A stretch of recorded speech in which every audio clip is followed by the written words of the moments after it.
Champions ট্রফির জন্য match আবহে অনুশীলন সেরেছে বাংলাদেশ দল। ব্যাটে বলে সম্ভাব্য সেরা প্রস্তুতি নেওয়ার চেষ্টা চলছে। স্পোর্টিং কন্ডিশনে হাই স্কোরিং ম্যাচ খেলার অভ্যাস গড়ে না ওঠায় চিন্তা টাইগারদের নিয়ে।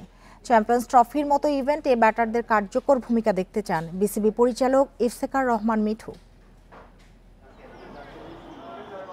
শনিবার শুরু হলেও ক্যাম্প পূর্ণতা পায় মঙ্গলবার। বিপিএল ব্যস্ততা ও ক্লান্তি কাটিয়ে মুশফিক, রিয়াদ, হৃদয়রা যোগ দিয়েছেন চ্যাম্পিয়ন্স ট্রফির প্রস্তুতিতে। ম্যাচ আবহে হয়েছে অনুশীলন। পরিকল্পনা আড়ালে রাখতে ক্লোজ ডোরে স্কিলে উন্নতির চেষ্টা ক্রিকেটারদের।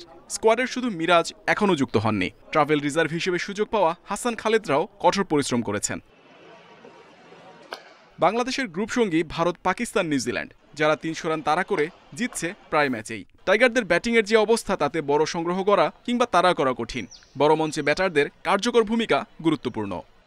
কতদিন ধরে ব্যাটিংয়ে অ্যাকচুয়ালি একটু স্ট্রাগল করেছি দেখেছেন। বোলাররাই কিন্তু বেসিক্যালি আমাদের ম্যাচগুলি জিতিয়েছে। যখন আপনি রান করেন আপনার কনফিডেন্স লেভেল কিন্তু একটু উপরে থাকে। তো এখন দেখেন ইমন বলেন আর তানজিম বলে দুইজনই রান করেছে, আর সৌম্য তো এক্সপিরিয়েন্স প্লেয়ার।